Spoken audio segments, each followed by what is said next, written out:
కోరుతూ మీడియా కూడా సహకరిస్తున్నందుకు ధన్యవాదాలు.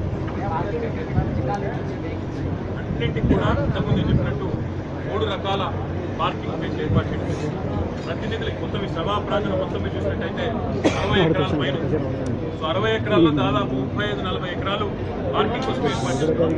35-40 ఎకరాల్లో పార్కింగ్ అంటే చాలా సులువుగా 10-15 వేల మందికి సంబంధించిన అన్ని వాహనాలు పెట్టే అవకాశం ఉంటుంది. కాబట్టి సభా ప్రాంగణం పక్కనే ఉన్నది. దాని డైరెక్షన్స్ కూడా పోలీస్ యంత్రాంగం ఏర్పాటు చేసి వచ్చేవారు ఎవరు కూడా కన్ఫ్యూజన్ అవసరం లేకుండా జిల్లాల వారీగా వారికి పార్కింగ్ స్థలాలు కూడా డెసిగ్నేట్ చేయడం. కాక మీరు అందరూ పక్కన తిరగండి, కనీసం గాలి వస్తుంది.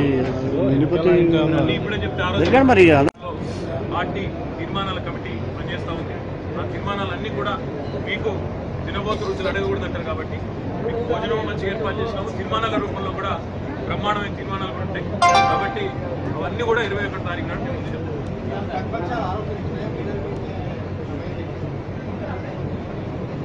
ఇక్కడ బస్ నిన్న కూడా హైదరాబాద్లో తిరుగుతుంది, మొన్న జగిత్యాలలో తిరుగుతుంది. రోజు ఎక్కడో దగ్గర తిరుగుతూనే ఉన్నాము. ఎవరు సమయం వృధా చేస్తున్నారు?